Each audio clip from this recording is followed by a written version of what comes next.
much, everybody. Thank you. Thank you. Great honor. Please, thank you. Sit down, please. It's great to be with you. Great company and wonderful location. Quick flight. It's in and out, but we have some big things to say. Carol, I want to thank you also for doing such an incredible job at this company. I look at your numbers and I'm very jealous. A lot of people are very jealous. But I'm delighted to be back in Atlanta, Georgia. Special place. The hometown of one of the most amazing companies on earth, UPS. They never fail.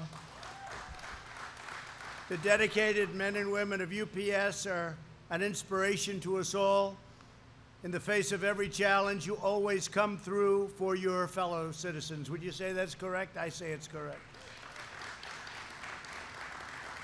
Let me start by expressing my gratitude to every driver, worker, and employee who has contributed to this great success and continued to deliver for America throughout our battle against the China virus.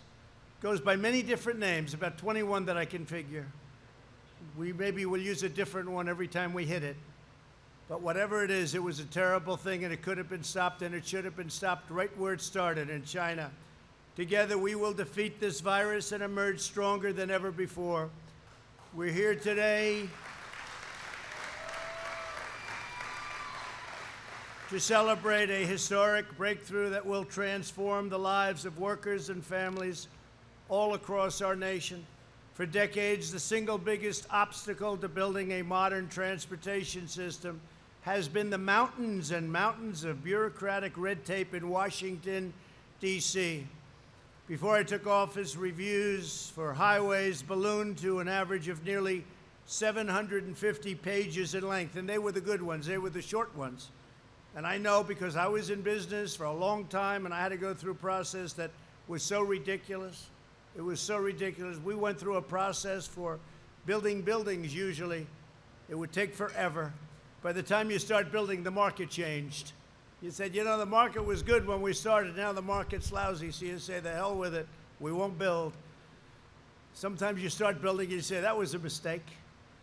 But we went through years and years of litigation and tumult, and it was just not good. But you go through it to an even greater extent. The maze-like approval process represented lobbyists that were very rich. They were making a lot of money. I remember I'd go up to Albany, New York, and I'd see my lobbyists up there. I said, what are you doing here? I knew what they were doing. They were trying to make it more difficult. So you had to hire them for more and more work. Spend millions and millions of dollars for nothing. But too often they caused massive delays on top of everything else. And that way they got their fees over a longer period of time. It's one of the reasons why, for example, the average Atlanta driver spends an incredible 77 hours in traffic during a short period of time. But all of that ends today. We're doing something very dramatic. We just completed an unprecedented, and I want to say it's absolutely unprecedented, top-to-bottom overhaul, should have been done years ago, of the infrastructure approval process, this approval process that has cost trillions of dollars over the years for our country and delays like you wouldn't believe. This is a truly historic breakthrough, which means better roads, bridges, tunnels, and highways for every UPS driver and every citizen all across our land. Together, we're reclaiming America's proud heritage as a nation of builders and a nation that can get things done. Because with these horrible roadblocks that were put in front of us, you couldn't get it done. No matter how good you were, you couldn't get it done. You'd wait and wait. You'd go to the next step. You say, you can't start the next step until you finish the first. Joining us for the special occasion are Council of Environmental Quality Chairman Mary Neumeyer. Where's Mary? Mary. Thank you, Mary. Thank you. Thank you. Thank you, Mary. Good. Secretary of Transportation, a very special woman, a great woman, somebody that has done an incredible job, Elaine Chao. Elaine. And she was very much instrumental in getting this done. And when Elaine speaks, we all listen, but she was very much instrumental. Secretary of Agriculture, a man who's done a fantastic job for our farmers and ranchers, Sonny Perdue. Sonny. I learned more about farming from Sonny Perdue than all of these consultants that came in. I learned more in a half an hour from that man right there. We had a great call today with the farmers, too. Great call. They're doing very well. A lot of good things have happened, right, Sonny? A lot of things have happened. They were targeted by China. They were targeted by others. We just signed the USMCA, which is phenomenal for our country and our farmers. Got rid of one of the worst trade deals in history, NAFTA. One of the worst trade deals ever. How anybody could have signed it, but worse, how anybody could have let it run for 25 years or whatever it was. They just took advantage of us. We had 60,000 empty plants and factories in our country by the time that mess got finished. So we just signed a great deal, USMCA. It's the largest trade deal ever made, Mexico, Canada, the largest ever made. I know Sonny would like me to thank the UPS, all of the drivers and workers for all of the help in delivering nearly 30 million meals to rural children throughout the country for our Meals to You program, Meals to You. You know what that is? Meals to You. You do, right? We're also pleased to be joined by a great senator, somebody that's done a phenomenal job. And I can tell you, look, he's a friend of mine, so I'm a little prejudiced, but he's a man that's respected by everybody on both sides of the U.S. Senate. He works hard. He loves your state. And I always say, does David get the kind of recognition that he deserves? Because he is a very, very special man. David Perdue. Where's David? David, thank you. And a woman who's come in and done a great job, and she's been so supportive of me and the agenda, and a good person, a good woman, with a husband who's a terrific man, Senator Kelly Loeffler. Thank you very much. Thank you, Kelly. Great job, Kelly. And warriors, these are warriors. These people fought for us through thick and thin, through very, very unfair territory. We were treated terribly, and they came in and they turned out to be tougher than the other side by a lot. And I just want to introduce Representatives Rick Allen. Rick. Thanks, Rick. The great Buddy Carter. Buddy. An incredible spokesman, an incredible man and friend, Doug Collins. Doug, thank you, Doug. Great job, Doug.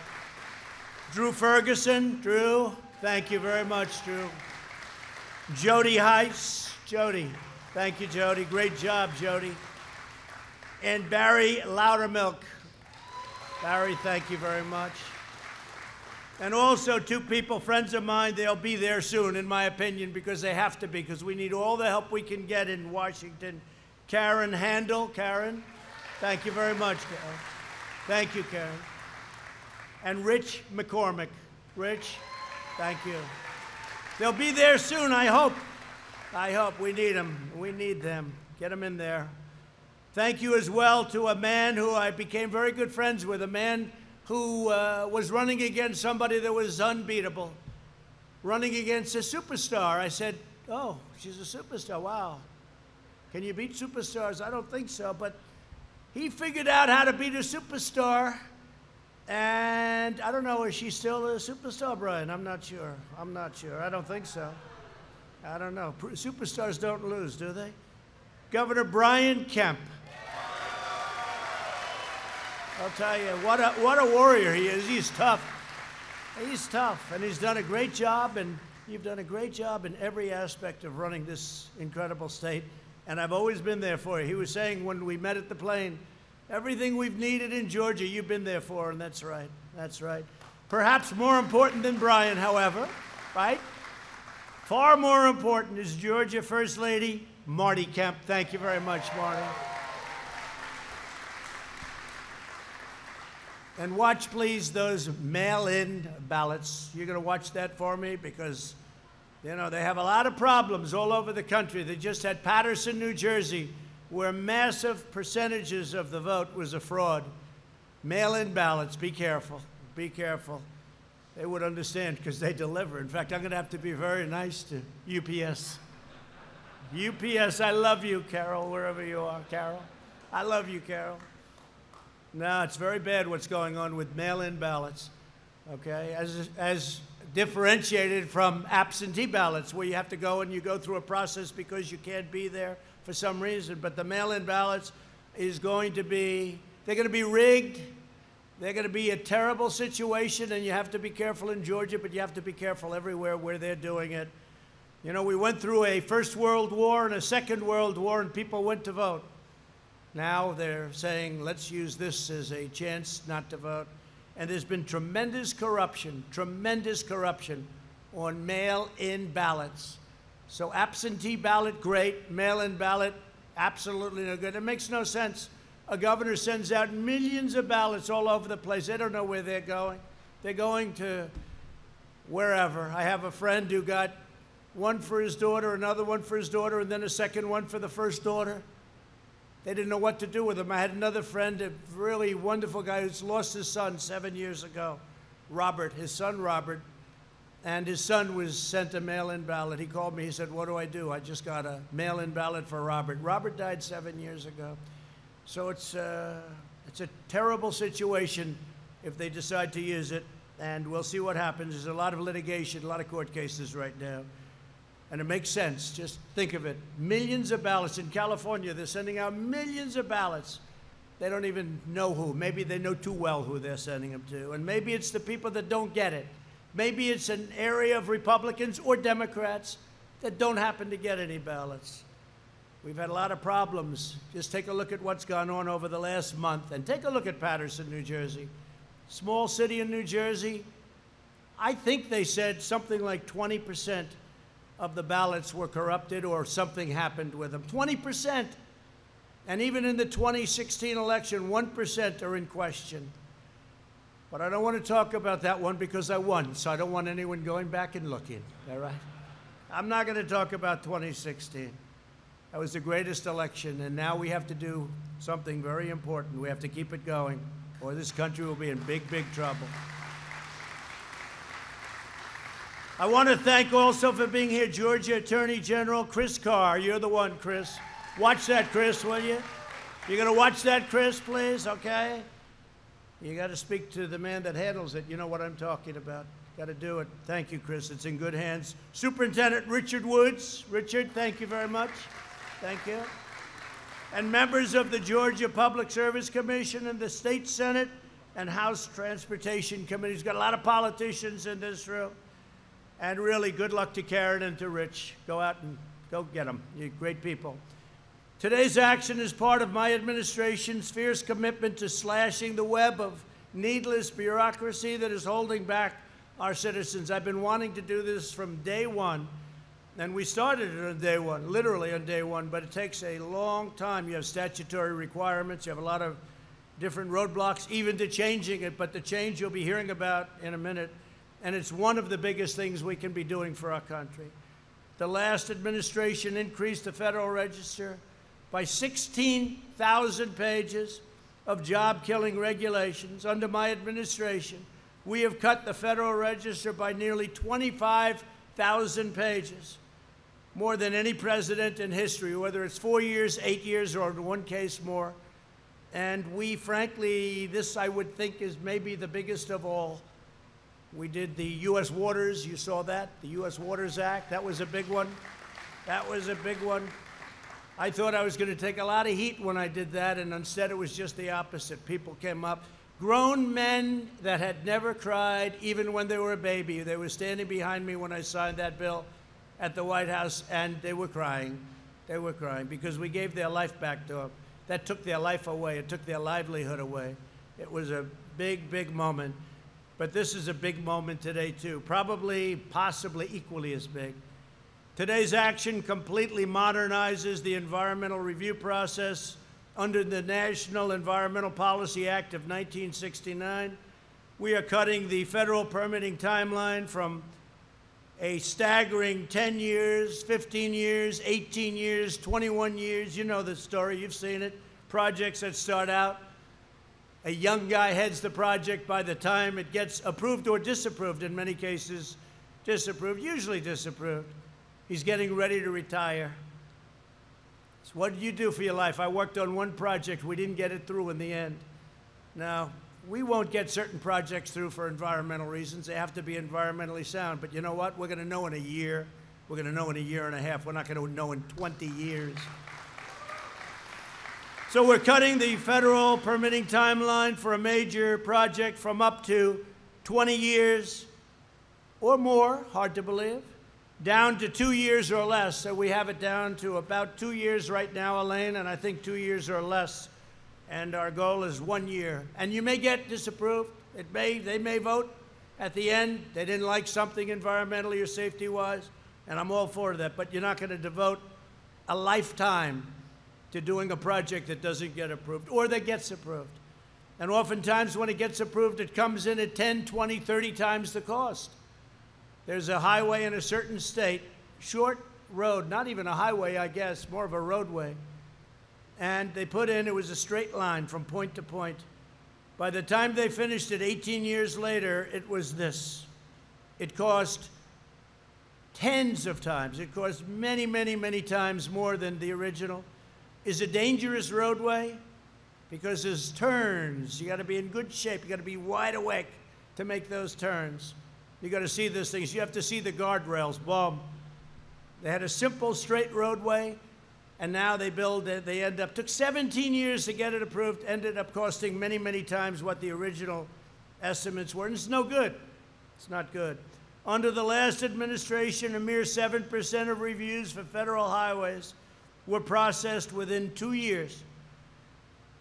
Now, what we're doing is the 2 years won't be the exception, it'll be the rule. So what we're doing is we're going to have that coming down at a much steeper rate. This will reduce approval times for highways alone by at least 70%. But the 70% is a very unambitious number because the number is going to be actually much lower than that. At the heart of the reforms is the one federal decision policy. It really spells it out when you hear that name, one federal decision.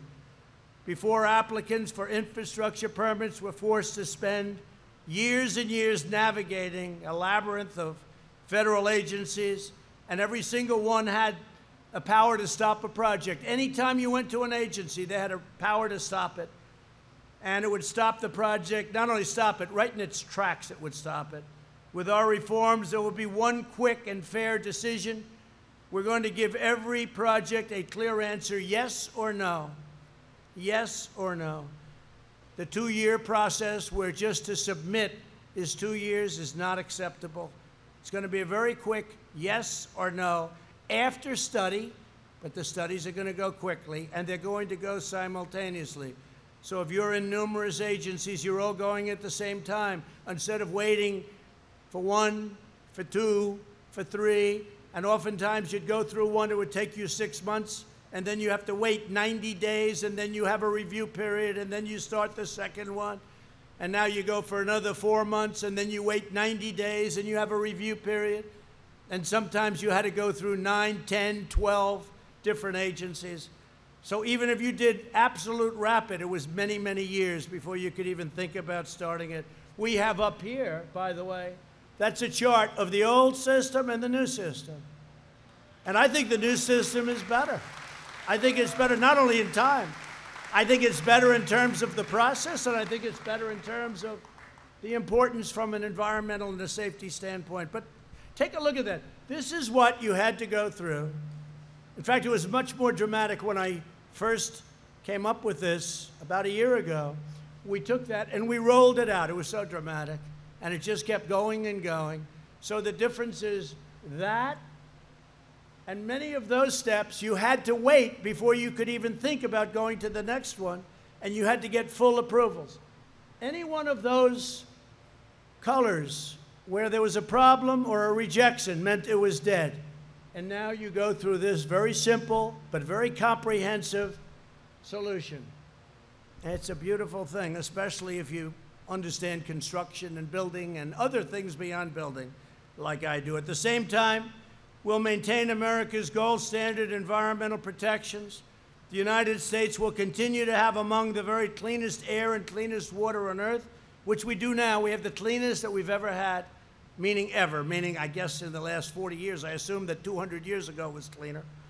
I can imagine it was very clean a couple of hundred years ago, Brian, right? They'll say, that's why I'm very careful with the fake news media, because if I say that, we have the cleanest water we've ever had, they said, what about 200 years ago before anybody touched the lake? When the lake was a beautiful virgin lake, nobody ever touched it. They said, yeah, they got me on that one, don't they, huh? So now I've become extremely careful. So I say probably they're talking about 35, 40 years, something like that. If it's any different from that, media, we will, look at all those people back there. Any different than that, we will report to you. We will make an amendment. We'll never make a correction, because I don't like doing that. One of the first projects accelerated by these reforms will be the planned expansion of I-75 right here in Georgia. That's in honor of your wife, in honor of Marty. Okay, that's in honor of Marty. They've been looking to do that for many years, right? But the governor's going to get it done. This expansion will add 77 new lane miles of commercial vehicles, like those driven by UPS, saving drivers countless hundreds of hours a year. With us today is Julian Polk, a Teamster. I know the Teamsters very well at UPS, who drives this route often. Julian, please come up and tell your story, please. Thank you.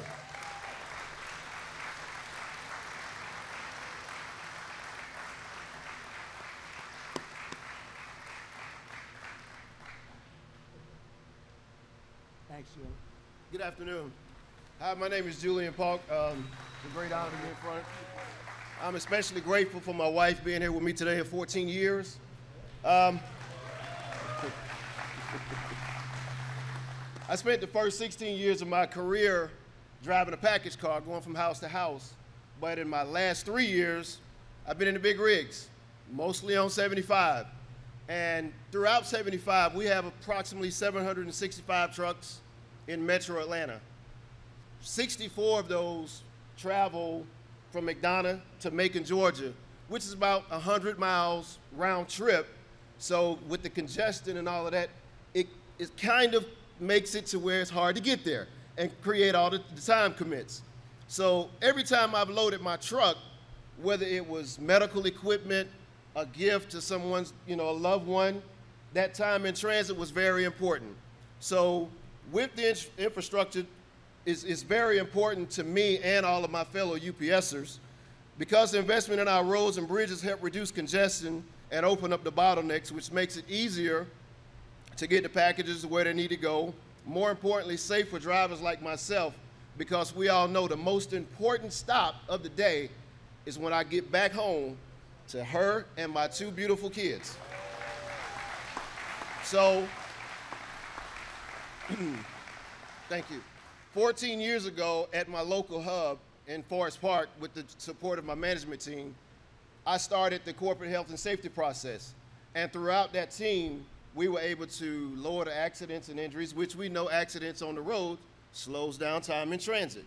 So we're able to, since then, we've stopped all of that, or most of it. So I'd like to close by saying thank you to my wife for being here, to everyone that has supported me, especially my division manager, Tom Rosilio. He has supported me in my career, and for the grateful opportunity to be here today.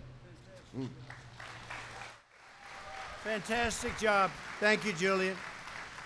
But Julian, it looks like you're attributing a lot of your success to your wife. Is that a correct statement? Huh? Would you please stand up? So lovely. Thank you. That's great. Great job. You're proud of the job he just did, I think, huh? Pretty good. He'll be running for office next week. Watch. Great job, Julian. Thank you. I'd like to invite UPS's Vice President of Corporate Transportation, Bill Taylor, up to say a few words. Please, Bill.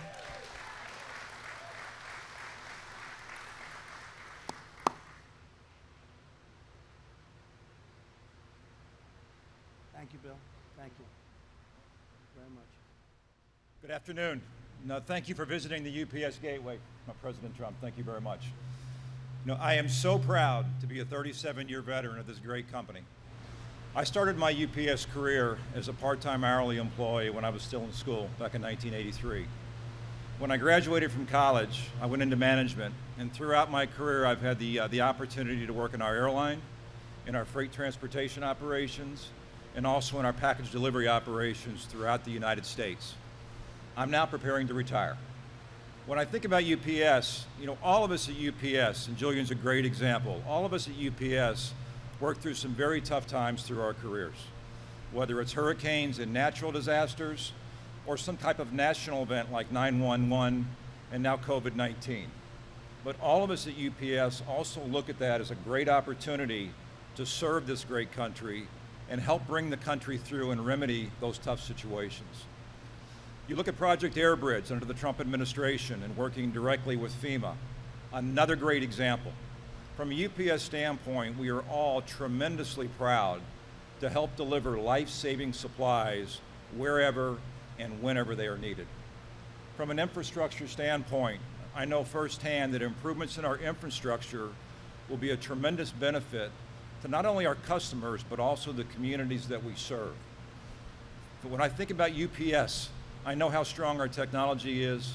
I know how strong our flexible, multimodal transportation network is.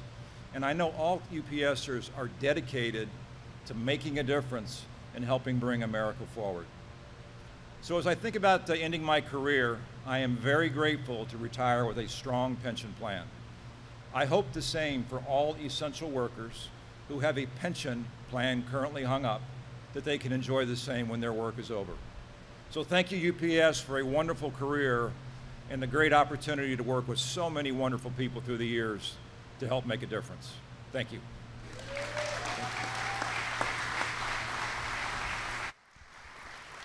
Thank you very much, Bill, and good luck. Carol, I don't think I'd let him retire. He's got about 30 years left in him at UPS. Can't believe you're retiring. That's terrible.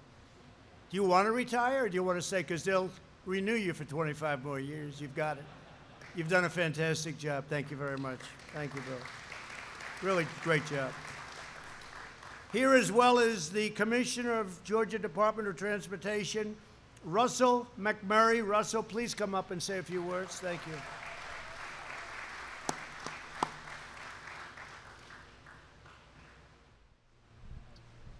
Thank you, Mr. President.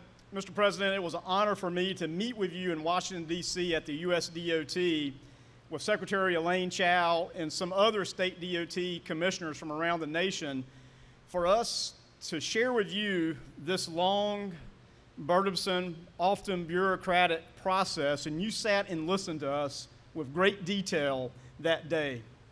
And today, at the end of that meeting, too, I might add that the President told us, the DOT commissioners there in the room, that he was going to streamline the environmental process, cut the red tape, and make sure that the environment is protected, number one. So today is a full circle day for me, Mr. President, that here we are today with the President and the Trump administration rolling out yet another, not the first, but another environmental process improvement that will make life much easier for people like us at the Departments of Transportation across the nation to deliver infrastructure projects like the I-75 commercial vehicle lanes to move that freight out of Savannah to Atlanta and beyond, while providing a safe corridor for the many families that travel on I-75. Now, I certainly want to acknowledge someone else that is laser focused on streamlining government and cutting red tape, and that's our Governor, Brian Kemp. Governor, I appreciate your focus to transportation and infrastructure. It certainly makes my life a lot easier, so thank you. Now, finally, I'd just like to recognize somebody else, and the President acknowledged her earlier, but the leadership exemplified by Secretary Elaine Chao at the U.S. DOT is exceptional. We have never experienced the kind of cooperation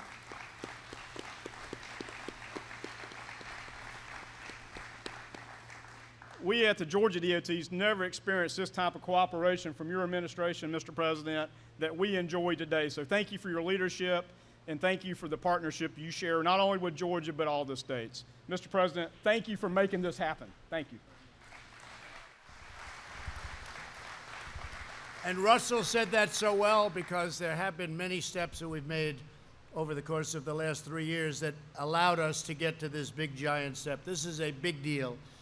And this is front page all over this country. And frankly, nobody realizes what it means other than the people that are in this room and others that do what you do. But the fact is, this is something that nobody thought was possible.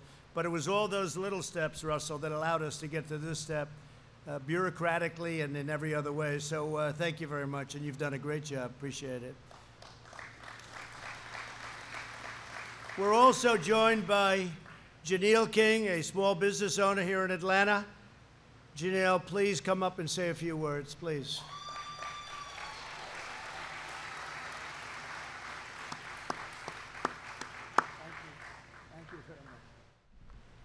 Thank you, Mr. President. Thank you, Governor Kemp.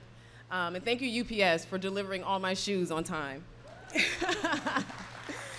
I am Janelle King.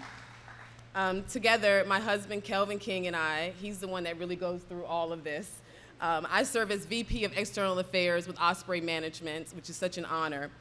We have 10 employees that are, by which one of them received their United States citizenship this morning, so that's awesome. We have over 150 subcontractors. We have a number of projects that are taking place throughout the state. And our ability to harness opportunities and supply our clients with on-time projects promptly is extremely important. Several have proposed fantastic ideas and aid to developing new forms of commuting. Red tape and restrictions in place have hindered these ideas and have due to extensive permitting and impact studies that increase timelines. Well, Mr. President, you have shown what leadership can do when you reform the old way of doing things. Infrastructure reform and building new roads faster will not only help our company to achieve our project goals, but they will help the entire state, both economically and socially. So I would like to personally thank you for placing the needs of the constituents in the forefront of your list and addressing our infrastructure concerns, and our governor and first lady for working along with you and so we can get this done, and to our senators, Senator David Perdue and Senator Kelly Loeffler, for always being available as well. Thank you so much. And look how proud your husband is of you. He had that camera up. That camera wasn't moving down. I'll tell you, he captured every word. That's great. Beautiful family. Thank you very much. One of the things I'll tell you that the governor and I are working on a couple of projects that are going to be big surprises for you. Big ones, big projects that you've been talking about for 20 years, I guess, in one case. So we'll get them done. I'm sure we'll get them done. And I want to thank you all. Great presentations. Thank you all very much. My administration is also moving full speed ahead on improving the Port of Savannah, which is now the largest agriculture exporting port in the entire United States. Largest in the country. As many of you know, this project faced 20 years of unnecessary delays. This has been going on for years. And when they came to me and the governor said, "Can you help us with this?" I said, "We'll help you with it. What's the story?" It's been going on for years and years. They've been talking about it. Nothing ever happened. It was also 8 years of additional bureaucratic reviews. Just reviews. This isn't like, oh, gee, let's start digging. This is paperwork. People made a lot of money. It's a terrible thing. It just gets caught up like so many other places, but it's all ending now. Bureaucratic reviews under the Obama-Biden administration have been a disaster, and they got worse. But I'm proud to report that for 3 straight years under my administration, we've delivered full funding for the Port of Savannah, and we're on track to complete the project in a very short period of time. It's going to be completed, right? Okay? In honor of the governor. In honor of the governor and Marty. Good. Congratulations. That was a great job. They've been fighting for that one for a long time. You got it done. We want a governor that gets it done. Even though he calls me all the time, can we get it done? I wish he wouldn't call so much. But you know, that's the sign of a good governor, right? When you think, right? Stand up, please. That's the sign of a governor. I like the ones that don't call, Brian, where they just leave me alone, but their project never happens. Great. Great job, you do. Great job.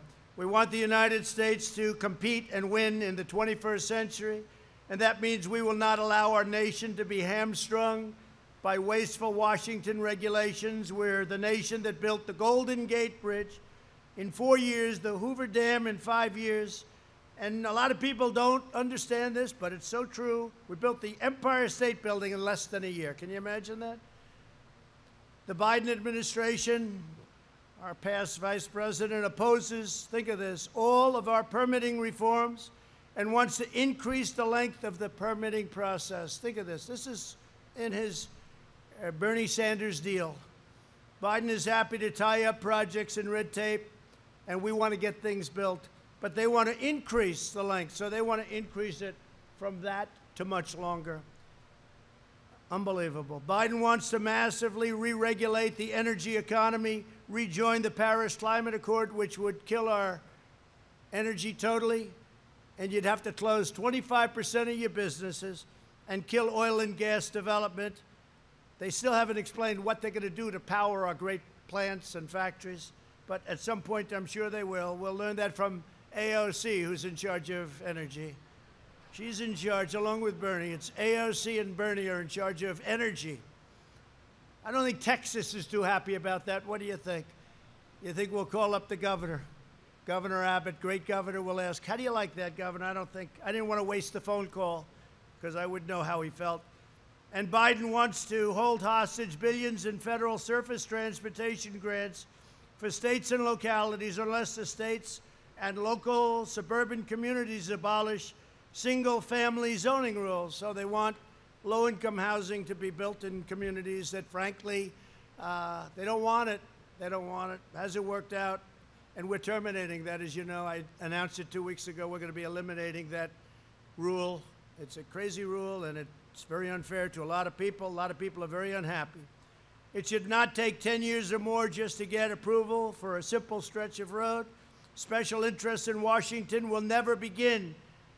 They will never begin to let you breathe. They will never. That's not their business. Their business is the opposite. And we will do vetoes wherever necessary in order to make sure everything happens and happens quickly. We're not giving a veto for one thing, America's future. There will never be a veto for America's future. So my goal, my mission, and my commitment to each of you is very simple. America's infrastructure will be the envy of the entire world as it was many, many years ago. We built the interstate highway system during the Eisenhower administration, a long time ago. And since then, it's gotten worse and worse and worse, and more bureaucratic and more bureaucratic. And now we're freeing up, and we're going back probably to around 1952. We're going back to a long time ago. And again, you have to get permits. We want safety. We want to be totally involved with the environment. We want our environment to be better than it would be the other way, the long way.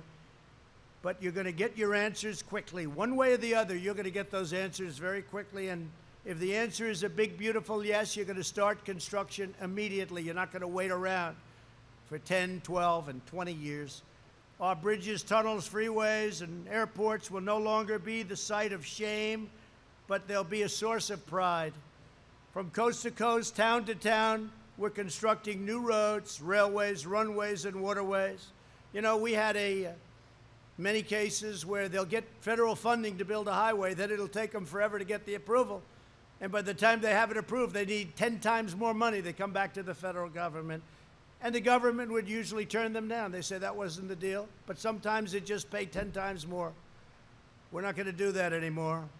We're linking our cities with gleaming highways and blazing fast broad walk. And if you think, when you look at the farmers of this country, what they've gone through with the broadband is so bad in the middle section, that beautiful middle section of our country. Our farmers, our ranchers are hurt very badly. So we're getting fast broadband networks, and we're carving them out and towering beautiful new monuments to American greatness, and that's what they will be. But our farmers have to be thought of also. Nobody thought of our farmers. Our farmers are incredible, and they're doing an incredible job. Doing an incredible job.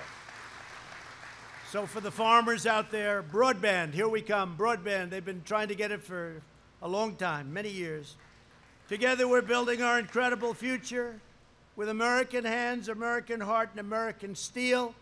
As your president, I'm more determined than ever that America's infrastructure will be second to none. And in Georgia, you're going to have an infrastructure, and you're going to have some projects announced that almost all of the people in this room do not know about.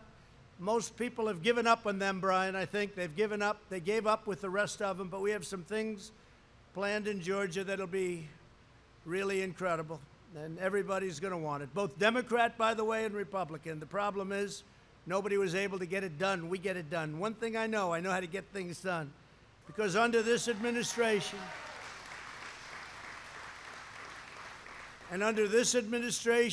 we will always put America first. We were putting other countries first. Now we're putting America first. So I want to thank everybody for being here. I want to thank and congratulate UPS on having a great run, many years, but a great run recently. You've done a fantastic job. Whether it's Skybridge or anything else that we've done with you, you've been fantastic. I really appreciate it. But especially I appreciate a state called Georgia. It's a special place. It's a great place. And it's an honor to be with you, and it's an honor. This is where I'm announcing. This is good for the whole country, not only Georgia. This is for the whole country, but I'm announcing it in Georgia because we have some great things planned for you. You are special people.